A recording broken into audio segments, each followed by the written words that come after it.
Hello and welcome back. In today's video, I'm overclocking the Intel Core i5-13600K processor all the way up to 6.2 GHz using the ASUS ROG Strix Z790-A gaming Wi-Fi D4 motherboard and EK Quantum custom loop water cooling. By now, I think everyone knows that there is a lot of overclocking potential in Raptor Lake CPUs. By using this DDR4 motherboard, I'd like to illustrate that you don't need high-end, really expensive DDR5 memory to squeeze significantly more performance out of your Raptor Lake CPU.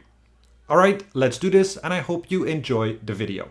The Intel Core i5-13600K processor is part of Intel's 13th generation core lineup.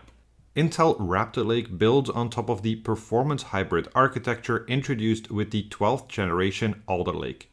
So it also features performance P cores and efficient E cores. Like Alder Lake, it is built on the Intel 7 process technology, formerly known as 10nm enhanced superfin. While it may sound like Raptor Lake is not much different from its predecessor, the spec sheet reads quite impressive. Compared to its Core i5-12600K predecessor, launched 1 year ago, the 13600K has a 200 MHz higher turbo boost frequency and 4 additional threads while costing about the same. In this video, we will cover 4 different overclocking strategies. First, we unleash the turbo boost limits and enable XMP 2.0. Second, we overclock using ASUS AI overclocking technology. Third, we get into the manual tuning of a Raptor Lake processor. Lastly, we fine-tune our manual overclock using Intel's OCTVB technology. However, before we jump into the overclocking, let's first have a look at the hardware and the benchmarks that we'll be using in this guide. The system we are overclocking today consists of the following hardware. I explain how I use the Elmo Labs EFC in SkatterBencher number 34. Basically, by connecting the EFC to the EVC2 device, I can monitor the ambient temperature, water temperature, and fan duty cycle. I include those results also in my Prime 95 stability tests. I also use the Elmo Labs EFC to map the radiator fan curve to the water temperature. Without going into too many details, I've attached an external temperature sensor from the water in the loop to the EFC. Then I use the low-high setting to map the fan curve from 25 to 40 degrees water temperature. I use this configuration for all overclocking strategies.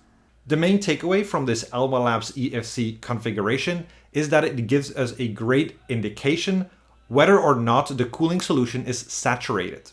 Suppose the CPU is at TJ max and the water temperature exceeds 40 degrees Celsius. In that case, it means the fans are at maximum speed and thus the cooling solution is saturated. Improving the cooling solution by adding radiators or changing to more powerful fans would be the right action. Suppose the CPU is at TJ max and the water temperature is below 40 degrees Celsius. In that case, it means the cooling solution is not saturated. Therefore, to improve the CPU temperature, you may enhance the thermal transfer of the CPU heat into the loop by changing the thermal paste, delidding, or changing the water block. We use Windows 11 and the following benchmark applications to measure performance and ensure system stability. Before we start overclocking, of course we need to check the performance at stock settings. Please note that the ROG Strix Z790-A motherboard out of the box unleashes the Turbo Boost 2.0 power limits. So in order for us to check the stock performance of the Core i5-13600K, we first have to go into the BIOS and switch to the advanced mode, go to the AI tweaker menu, set ASUS multi-core enhancement to disabled, enforce all limits, then save and exit the BIOS. The default Turbo Boost 2.0 parameters for the Core i5-13600K are as follows. Here is the benchmark performance at stock. Here are the 3DMark CPU profile scores at stock. When running Prime 95 small FFTs with AVX2 enabled, the average CPU P core clock is 5082 MHz and the average CPU E core clock is 3900 MHz with 1.097 volts. The average CPU temperature is 80 degrees Celsius, The ambient and water temperature is 26 and 36.2 degrees Celsius. The average CPU package power is 175.7 watts. When running Prime 95 small FFTs with AVX disabled, the average CPU P-core clock is 5100 MHz and the average CPU E-core clock is 3900 MHz with 1.12 volts. The average CPU temperature is 72 degrees Celsius. The ambient and water temperature is 26 and 35.5 degrees Celsius. The average CPU package power is 144.5 watts. Now let us try our first overclocking strategy. But before that, make sure to locate the Clear CMOS button. Shorting the Clear CMOS button will reset all your BIOS settings to default, which is helpful if you want to start your BIOS configuration from scratch. However, it does not delete any of the BIOS profiles previously saved. The Clear CMOS button is located on the rear I/O panel. In our first overclocking strategy, we make use of unleashing Turbo Boost 2.0 and using Intel XMP. Intel Turbo Boost 2.0 is an Intel technology that allows the processor to run faster than the base specification. It is available when your processor is running within the power, current, and temperature limits. The ultimate effect of Intel Turbo Boost 2.0 is opportunistic performance enhancement in both single-threaded and multi-threaded workloads. The Turbo Boost algorithm works according a proprietary EWMA formula. This stands for exponentially weighted moving average.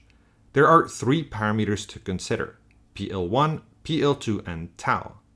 Power limit 1 or PL1 is the threshold the average power will not exceed.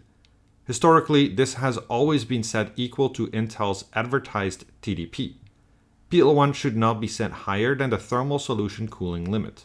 Power limit 2 or PL2 is the maximum power the processor can use for a limited amount of time. Tau, in seconds, is the time window for calculating the average power consumption. The CPU will reduce the CPU frequency if the average power consumed is higher than PL1. Of course, Turbo Boost 2.0 is available on Raptor Lake processors, as it's the main driver of performance above the base specification. Similar to Alder Lake, but a significant change from any previous Intel Core processors, is that at least for the K-SKU CPUs, PL1 is by default equal to PL2. This change effectively means that Intel has enabled near unlimited peak turbo by default. For the 13600K, the maximum power limit is set at 181 watts. The very convenient ASUS multi-core enhancement option on ASUS motherboards allows you to unleash the Turbo Boost power limits. Adjusting the power limits is, strictly speaking, not considered overclocking, and that's because we don't make any changes to the CPU's frequency, voltage, or thermal limits. Intel provides the Turbo Boost parameters to motherboard vendors and system integrators as a guideline to ensure that their designs can support the CPU's base performance. But of course, better motherboards and better thermal solutions and better designed systems can sustain peak performance much higher than the base performance over an extended period of time. Intel Extreme Memory Profile, or XMP, is an Intel technology that allows you to overclock your memory with a single setting in the BIOS. The XMP standard is built on the JEDEC standard and allows memory vendors like G.Skill to program higher performance settings onto the memory sticks. If your motherboard supports XMP, then you can enable that extra performance with the click of essentially one button. We discussed the Intel XMP technology at length in a previous video titled Intel Extreme Memory Profile Explained. Check out that video if you want additional information. Upon entering the BIOS, set XMP to Enabled. Switch to Advanced mode. Go to the AI Tweaker menu. Set ASUS Multi-Core Enhancement to Enabled, remove all limits. Then save and exit the BIOS. We reran the benchmarks and checked the performance increase compared to the default operation. As expected, since we're not increasing the frequency of the CPU cores, the performance improvement is relatively limited. That said, improving the memory performance by using XMP 2.0 does help in memory-sensitive benchmark applications. We see the highest performance improvement of plus 18.07% in Geekbench 5. When running Prime 95 small FFTs with AVX2 enabled, the average CPU P core clock is 5100 MHz and the average CPU E core clock is 3900 MHz with 1.103 volts. The average CPU temperature is 81 degrees Celsius. The ambient and water temperature is 26 and 36 degrees Celsius, and the average CPU package power is 184.7 watts. When running Prime 95 small FFTs with AVX disabled, the average CPU P core clock is 5100 MHz and the average CPU E core clock is 3900 MHz with 1.114 volts. The average CPU temperature is 75 degrees Celsius. The ambient and water temperature is 25.8 and 35 degrees Celsius, and the average CPU package power is 157.5 watts. In our second overclocking strategy, we rely on ASUS's AI overclocking, which is embedded in the ASUS ROG BIOS. For many years, motherboard vendors have tried to include automatic overclocking features into their motherboard. But more often than not, these features are either too ambitious when it comes to the frequency or too generous when it comes to the voltage. So you'd end up with either a slightly unstable system or a slightly overheating system. ASUS AI overclocking uses a unique strategy for automatic overclocking. Instead of working with preset frequency and voltage profiles, the system will monitor the CPU and cooling system throughout an initial testing phase. Based on its findings, it will then predict the optimal settings. The system will automatically guide the overclocking process and adjust voltages and frequency to match your system. ASUS introduced AI overclocking on their Z490 motherboards, and I've been using it as an OC strategy since SkatterBencher number 10, where I overclocked the Core i9-10900K Comet Lake processor. There are 3 steps to enabling AI overclocking. First, reset the BIOS to default settings, then reboot and enter the operating system. Run a couple of heavy workloads, such as Cinebench R23, RealBench, or Intel XTU for 10 to 30 minutes, then return to the BIOS and enter the AI OC guide menu from the top. Make sure to read through the explanation and click Enable AI when ready. In addition to automatic overclocking, AI overclocking also provides us with a lot of information and suggestions for overclocking our CPU. The information includes the following. The SP value is based on the combination of maximum boost frequency, temperature, and P0 VID. A higher SP value would indicate a better quality core with superior overclocking capabilities, though it's not an exact science. The overclocking suggestions are based on a continued evaluation of your CPU thermal solution. After enabling AI overclock, the following settings have changed. As you can see, AI overclock pushes up the P-core frequency by 1 GHz and extensively uses OCTVB. I briefly covered the package temperature threshold in my Alder Lake launch video and in SkatterBencher number 25, where I overclocked the Core i9-11900K processor. This feature allows you to configure a maximum temperature for the CPU. The ASUS motherboard will track the CPU temperature during operation. Once the temperature exceeds your target temperature, the CPU frequency will be reduced. It does this not directly by adjusting the CPU ratio, but rather by adjusting the turbo boost power limit parameters. By lowering the power limits, the Intel CPU will change the CPU ratio down on its own. When you enable AI overclocking, this feature is automatically enabled and set to 90 degrees Celsius. Upon entering the BIOS, switch to Advanced Mode. Go to the AI Tweaker menu. Enter the AI Overclocking guide. Go through the guide, then click Enable AI. Set AI Overclock Tuner to XMP2. We reran the benchmarks and checked the performance increase compared to the default operation. With AI overclocking enabled, we increase the processor frequency significantly over the stock settings from 5.1 GHz to 5.8 GHz on all P cores and even 6.1 GHz on one of the P cores. Therefore, we expect a substantial performance uplift, which we see also in the benchmark results. The performance uplift from AI overclocking is surprisingly good. We have the best performance improvement of plus 23.35% in Geekbench 5. When running Prime 95 small FFTs with AVX2 enabled, the average CPU P-core clock is 5288 MHz, and the average CPU E-core clock is 4199 MHz with 1.147 volts. The average CPU temperature is 90 degrees Celsius. The ambient and water temperature is 25.8 and 37.1 degrees Celsius. The average CPU package power is 214.5 watts. When running Prime 95 small FFTs with AVX disabled, the average CPU P-core clock is 5459 MHz and average CPU E-core clock is 4200 MHz with 1.224 volts. The average CPU temperature is 89 degrees Celsius. The ambient and water temperature is 25.7 and 36.7 degrees Celsius. The average CPU package power is 211.5 watts. In our third overclocking strategy, we will try and pursue a manual overclock. Our main approach revolves around using the Intel turbo ratio configuration technology as well as Intel adaptive voltage mode. Generally speaking, there are two ways to set CPU ratios on Intel CPUs: sync all cores or bi-core usage. Sync all cores sets a single fixed ratio applied to all cores.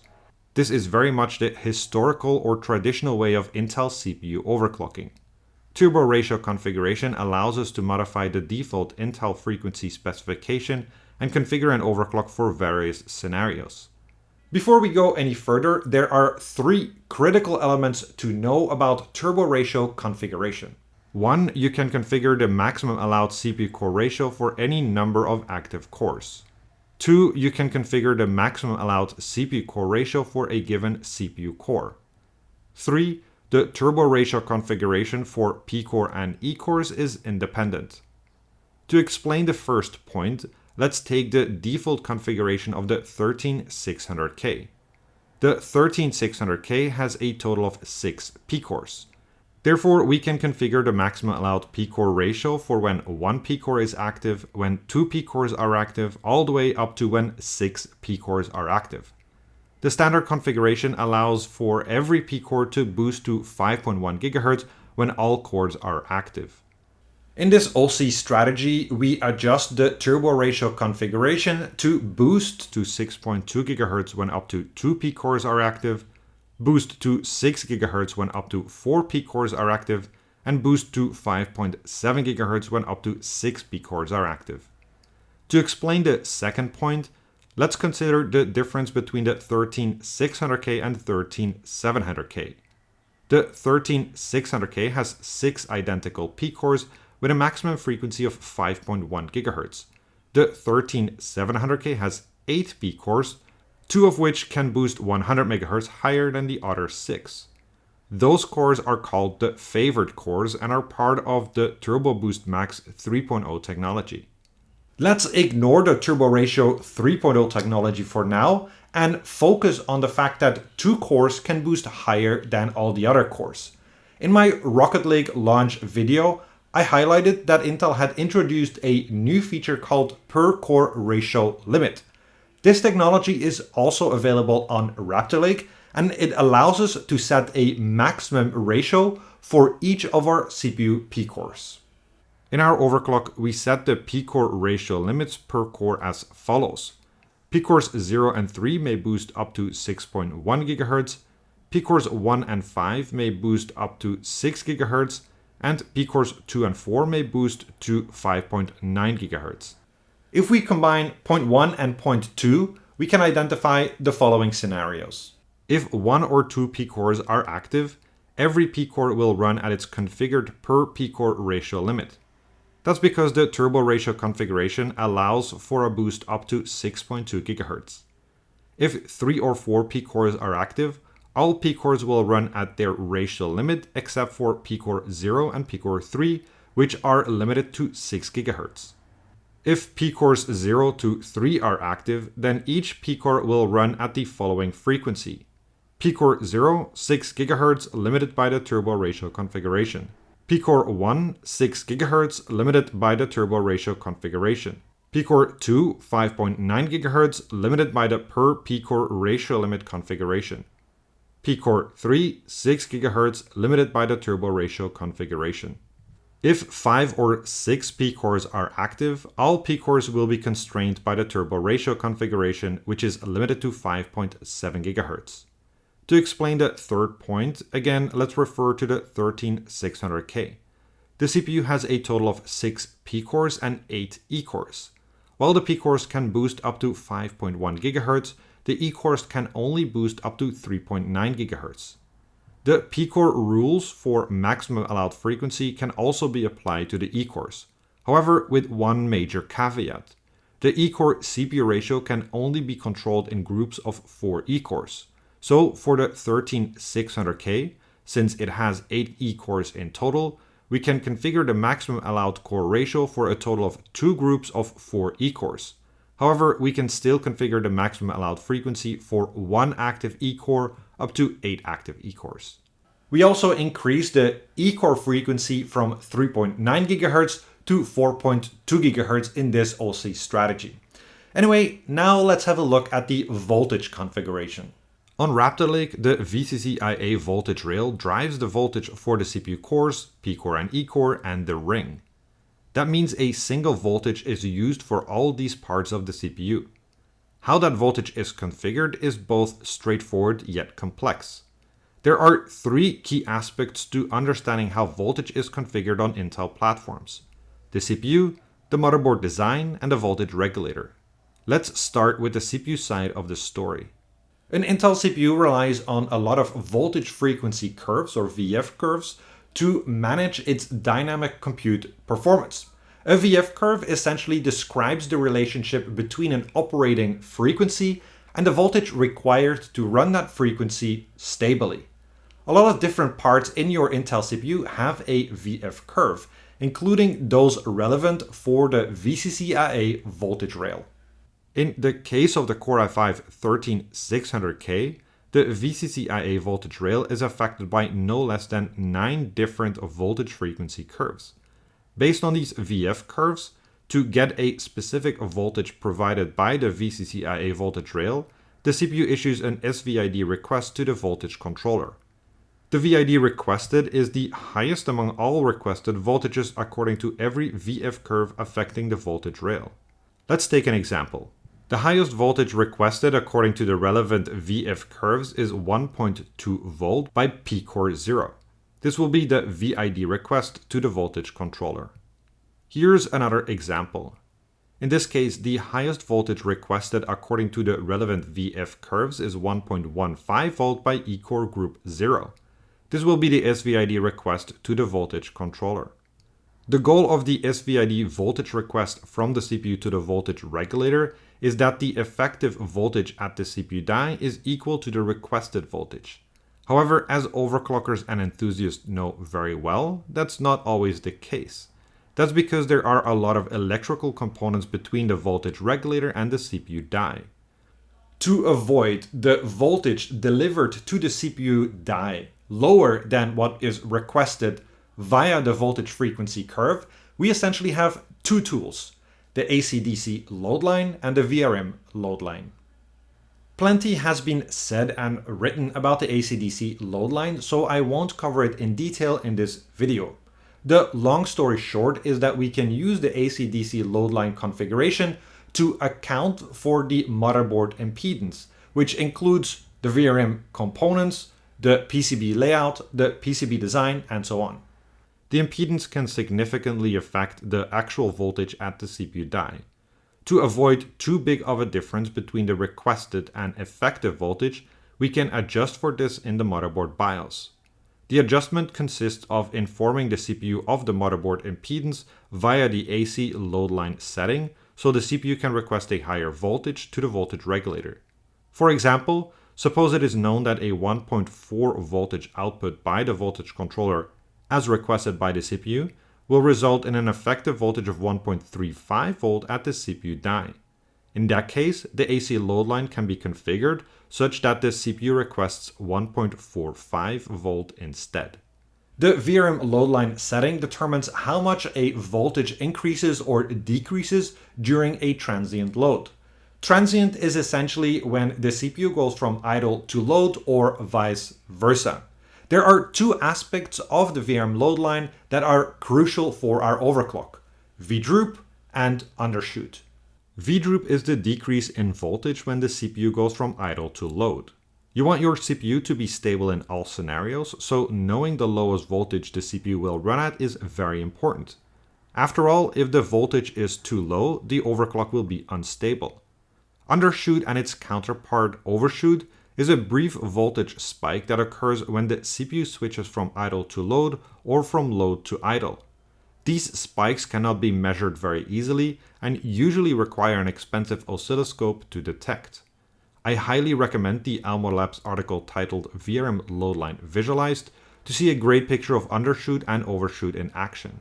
While undershoot and overshoot are temporary spikes, an undershoot that's too low will also cause instability.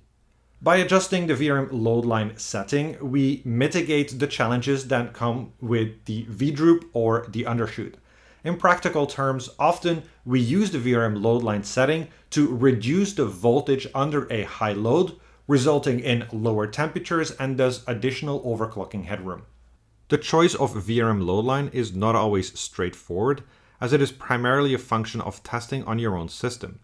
I found that for this specific OC strategy, a load line setting of level 6 provided me with the best overall stability. Now that we know all this information, let's return to the CPU core voltage. There are two main ways of configuring CPU core voltage on Intel CPUs: override mode and adaptive mode. Override mode specifies a single static voltage across all ratios. It is mainly used for extreme overclocking purposes where stability at high frequencies is the only consideration. Adaptive mode is the standard mode of operation. In adaptive mode, the CPU relies on the VF curves to set the appropriate voltage for the VCC-IA voltage rail. Both override and adaptive mode settings can be configured via the CPU registers. So, in effect, we control the CPU VID request to the voltage controller. This is Intel's intended way of overclocking. Of course, most voltage controllers also allow independent configuration. For example, they enable us to configure a voltage offset to the requested voltage. It is often unclear from the motherboard BIOSes which method of setting the CPU core voltage we are using when we type in the desired voltage. For the purpose of this guide, however, let's ignore the capabilities of the voltage controllers and focus on Intel's intended way of overclocking. We can specify a voltage offset for override and adaptive modes. Of course, this doesn't make much sense for override mode. If you set 1.35 volt with a plus 50 millivolt offset, you might as well set 1.40 volt, but it can be helpful in adaptive mode. As I mentioned, Intel offers great granularity for tuning the many VF curves inside the CPU. Let's forget about the E-cores and ring to keep things simple and assume a case where we set a global adaptive voltage for the CPU P-cores. Now let's dig into what happens when we set a global adaptive voltage. First, the adaptive voltage set in the BIOS is mapped against what's called the OC ratio.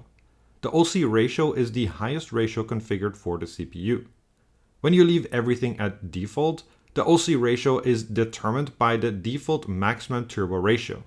In the case of the 13600K, that ratio is 51x. In the case of the 13900K, that ratio would be 58x, which is the thermal velocity boost frequency. When you manually overclock, the OC ratio is the highest ratio you configure across all the various settings and options. Second, specific rules govern what adaptive voltage can be set. The voltage set for a given ratio n must be higher than or equal to the voltage set for ratio n-1. Suppose our 13600K runs 51x at 1.2 volt. In that case, setting the adaptive voltage mapped to 51x to anything lower than 1.2 volt is pointless. 51X will always run at 1.2 volt or higher.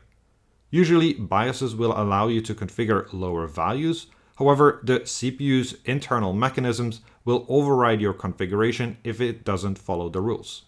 The adaptive voltage configured for any ratio below the maximum default turbo ratio will be ignored. Take the same example of the 13600K, which is specified to run 51X at 1.2 volt.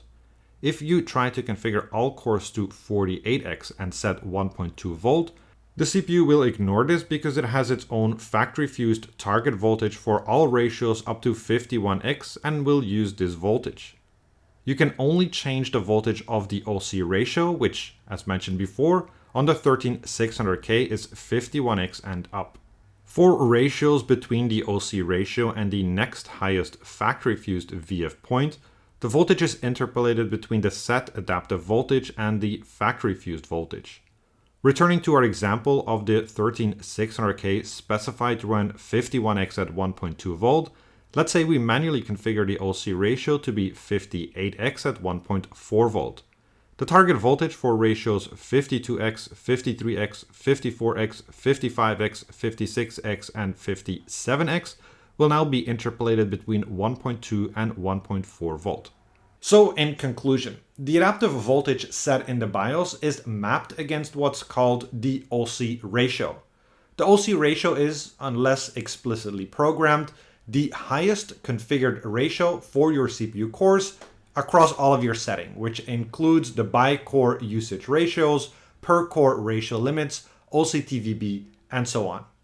The voltage for the ratios lower than the OC ratio are either determined by a factory-fused VF point, or if it's not factory-fused by a VF point, interpolated between the next and previous factory-fused VF point.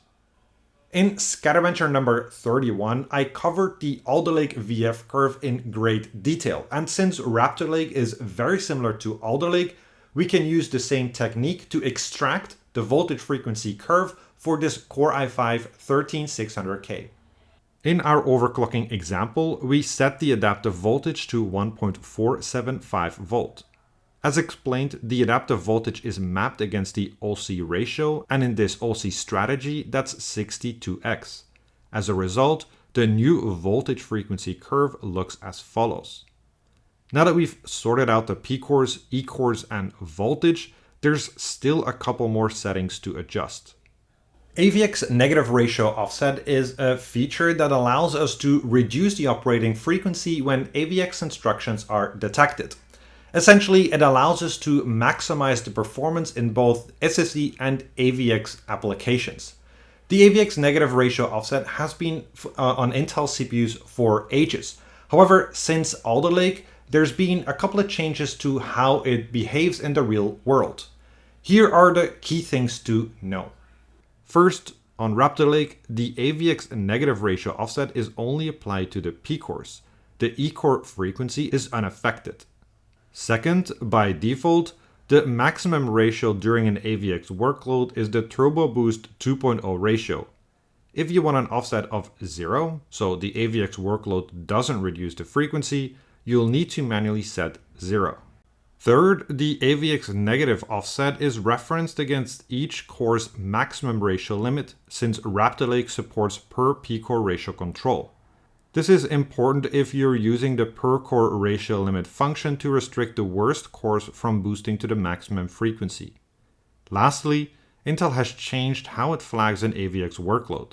The effect is that some light AVX workloads will no longer trigger the AVX negative offset. We can demonstrate this new behavior using yCruncher. We use the yCruncher component tester to test various AVX workloads on the 13700K. 4 of the 6 pure AVX2 workloads trigger a frequency reduction when an AVX negative ratio is set. For the other 2 workloads, the frequency remains elevated. Thermal velocity boost is a technology that exploits the fact that a CPU needs less voltage to run stably when the operating temperature is lower. When this technology is enabled, or when the voltage optimizations are enabled, the processor will automatically reduce the operating voltage depending on how much lower the operating temperature is below TJ max. Since we're trying to have direct control over the voltage frequency curve when we're doing manual overclocking, it's prudent to have this setting disabled.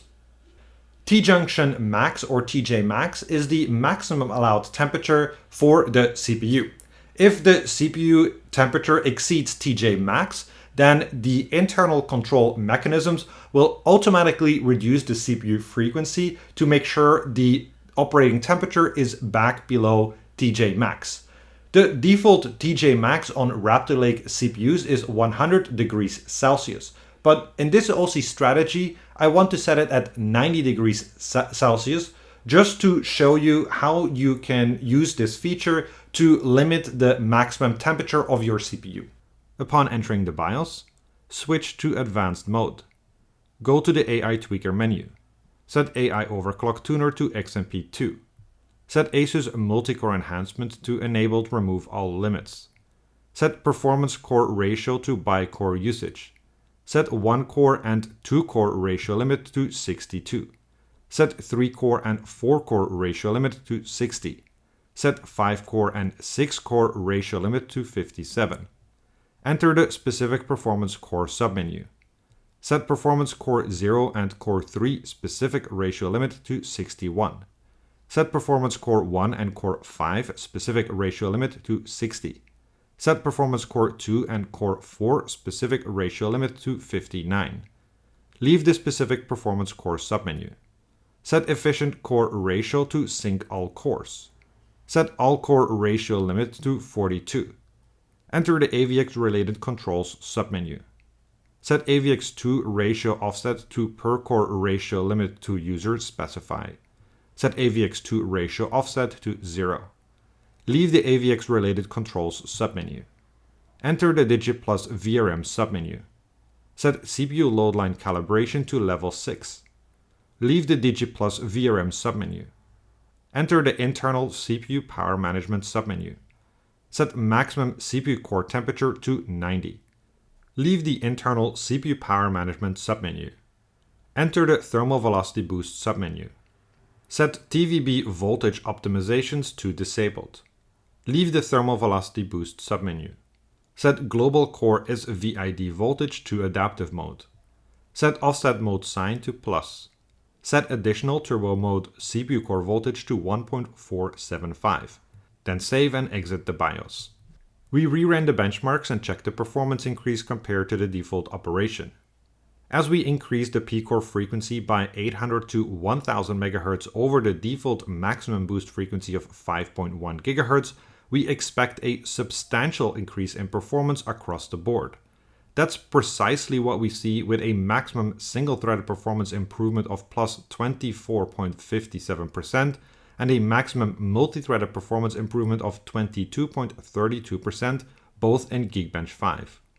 When running Prime 95 small FFTs with AVX2 enabled, the average CPU P-core clock is 5292 MHz and the average CPU E-core clock is 4200 MHz with 1.167 volts. The average CPU temperature is 90 degrees Celsius. The ambient and water temperature is 25.3 and 35.5 degrees Celsius. The average CPU package power is 210.9 watts.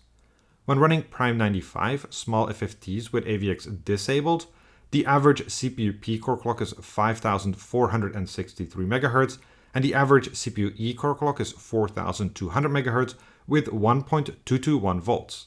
The average CPU temperature is 89 degrees Celsius. The ambient and water temperature is 25.3 and 35.5 degrees Celsius. The average CPU package power is 207.9 watts. In our fourth and final overclocking strategy, we resort to advanced manual tuning to squeeze just that bit more performance out of our CPU. We have two objectives. First, we want to use OCTVB to squeeze a little more frequency out of the chip and provide higher performance in light workloads. Two, we want to use advanced voltage offset for the voltage configuration. In 2018, Intel introduced thermal velocity boost on the Intel Core i9-8950HK mobile processor, and ever since, it's been an indispensable feature of Intel Core i9 CPUs. Thermal velocity boost does two things. First, as already discussed, it decreases the operating voltage if the CPU temperature is below the TJ max. 2, it opportunistically increases the clock frequency above the Turbo Boost 2.0 and 3.0 frequencies based on how much the processor operates below its maximum temperature. With the introduction of Intel cryocooling technology in 2020, Intel opened up the thermal velocity boost configuration to motherboard vendors. This feature is called OCTVB, or Overclocking Thermal Velocity Boost.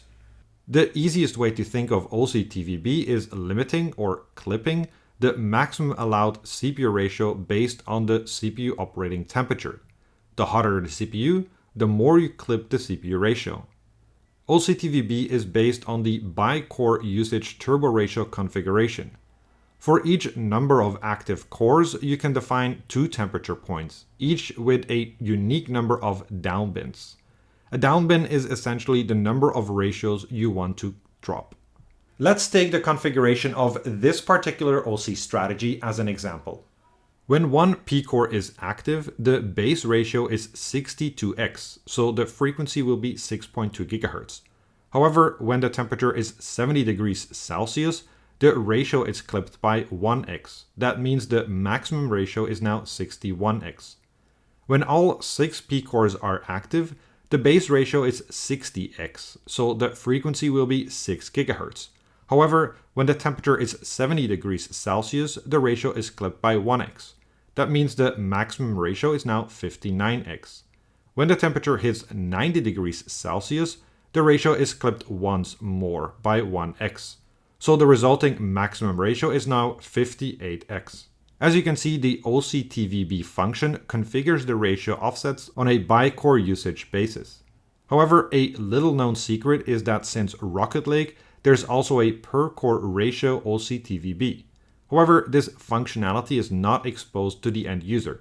If it were, you could, in theory, configure a thermal clipping configuration for each core individually and by the number of active cores. Note that OCTVB is only available for the P cores and not for the E cores. Stress testing an OCTVB configuration is actually not that simple. We can't just use the heavy workloads that we would normally use to test and validate an overclock. Instead, validating an OCTVB configuration is pretty much just running through your benchmark suite and checking if it's stable. However, there is one technique we can use to figure out kind of how much extra bins we can get with how much lower temperature. And that's by relying on the thermal velocity boost voltage optimizations, which I briefly already discussed. When the voltage optimizations are enabled, we can use hardware info to track the CPU VID request as the CPU is heating up. The data collected shows an apparent increase in minimum, maximum, and average VID at a given temperature. The difference is about 50 mV for 60 degrees Celsius. When running a regression, the voltage decreases at about 1.2 mV per degrees Celsius. Now we can combine this with the information from our VF curve. From the VF curve we use in OC strategy number 3, we find a 27.5 mV step for each ratio increase between 51x and 62x. So we have an increase of 27.5 mV per CPU ratio and a decrease of 1.2 mV per degrees Celsius. Thus, we can derive that at a given voltage, we can increase the ratio for every 23 degrees Celsius reduction in temperature. Of course, this technique only gives us a rough estimate, and nothing really beats real-world stress testing. But hopefully it gives you an idea or an approach how to think about OCTVB and how to get started with your own configuration. Advanced voltage offset builds on top of the Intel adaptive voltage mode as it exposes some points on the factory fused voltage frequency curve to end users like you and I, and allows for manual adjustment of those points. You can use those VF points to either undervolt or overvolt those specific points on the VF curve. The VF points are most commonly used by enthusiasts in these two ways. First, you configure a positive voltage offset for the highest VF point. This helps achieve a higher single-threaded boost frequency. And second, you configure a negative voltage offset for the second highest VF point. This typically helps achieve lower voltage for all-core boost, which results in a lower temperature in all-core boost and thus potentially additional overclocking headroom. On Raptor Lake, there are 15 distinct voltage frequency points. However, only points 1 to 11 are used. Furthermore, some points can be copies of other points. On the 13600K, the VF points are as follows. VF point 9 matches the Turbo Boost 2.0 frequency, and VF point 11 matches the OC ratio. VF point 10 is a copy of VF point 9. Ideally, we would now adjust the VF curve with the following modifications. Offset VF point 9 with a negative value to undervolt the CPU. This will reduce the effective voltage when the CPU reduces the frequency in extreme workloads, resulting in higher average frequencies. Offset VF point 11 with a positive value to undervolt the CPU. This will enable additional frequency headroom, allowing us to push the CPU frequency higher in single-threaded or light workloads. Note that VF points 9 and 11, mapped to ratios 51x and 62x in this OC strategy, effectively control the voltage for 52x to 61x. The tricky part is that the VF curve slope, as determined by those two VF points, must accommodate light and heavy as well as single and multi-threaded workloads. If your single core frequency doesn't need high voltage, a too gentle slope may not accommodate high frequency light multi-core workloads. If you need sufficient voltage for all core workloads at high frequency, then a too steep slope may set a too high voltage for the single core frequency. Lastly, unfortunately, the VF point implementation isn't quite mature yet on Raptor Lake CPUs, and there are a couple of issues that can make it challenging when you're trying to use it for a daily overclock. Two problems in particular can be quite frustrating.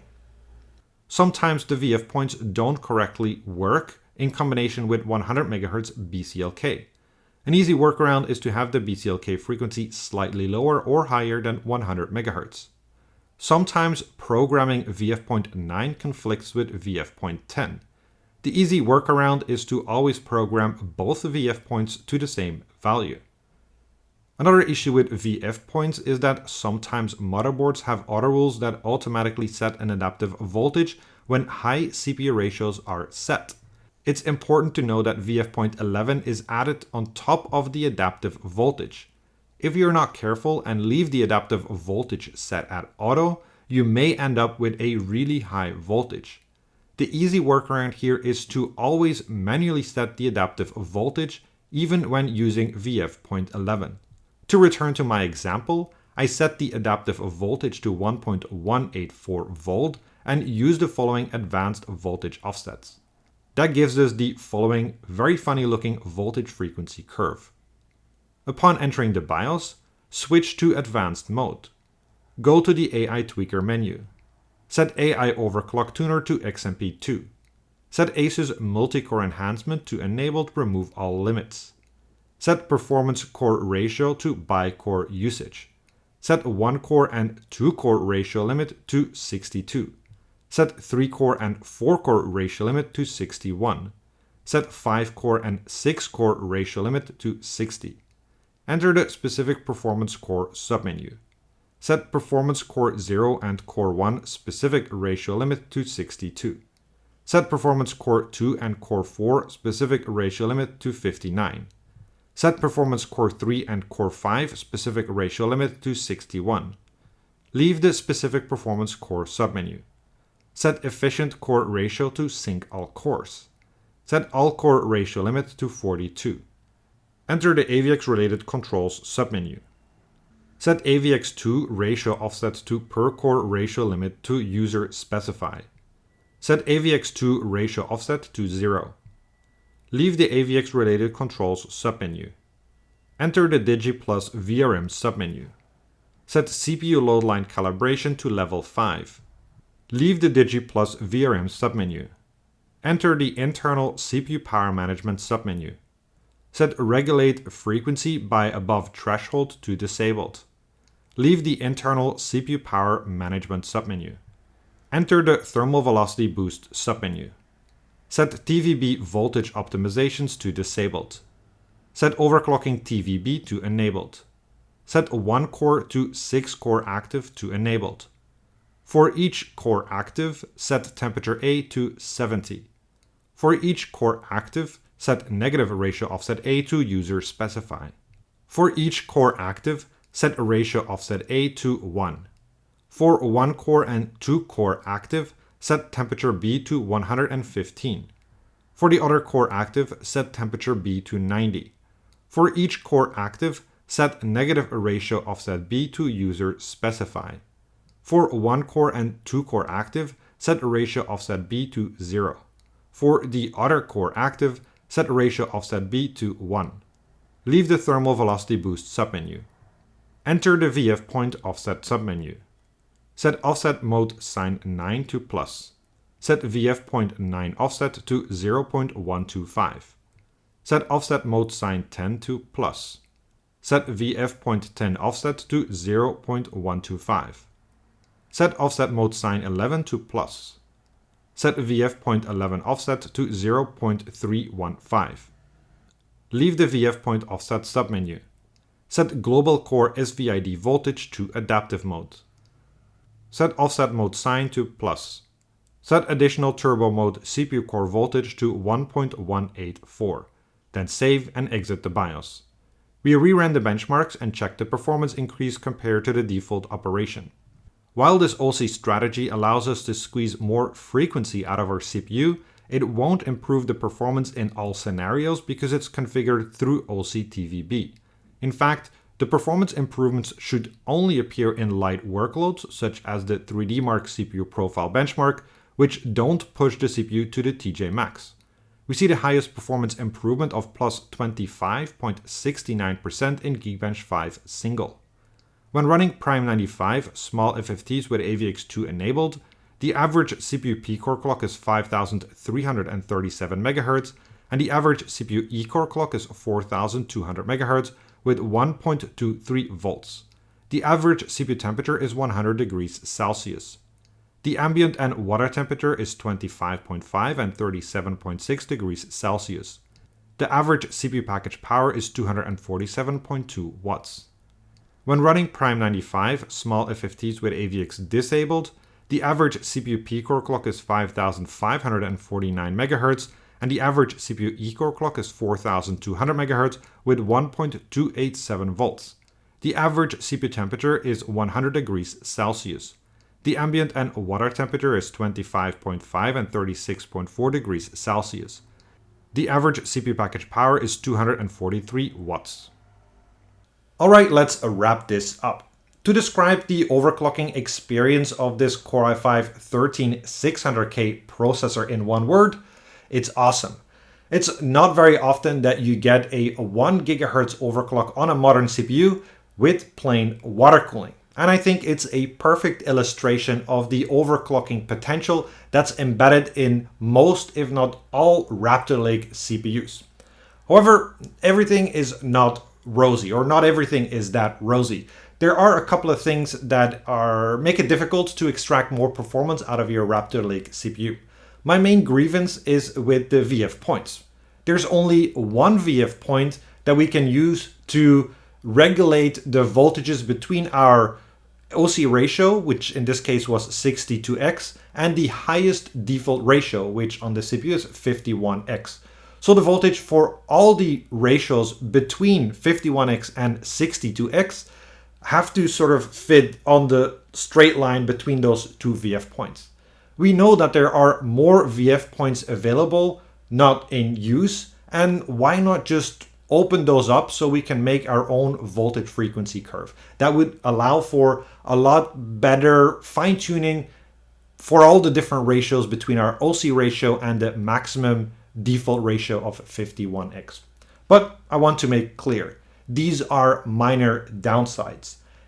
Looking at the overclocking potential and the additional performance you can extract from your Raptor Lake CPU, I'm sure that any enthusiast will have a lot of fun overclocking this platform. Anyway, that's it for me today. I hope you enjoyed the video.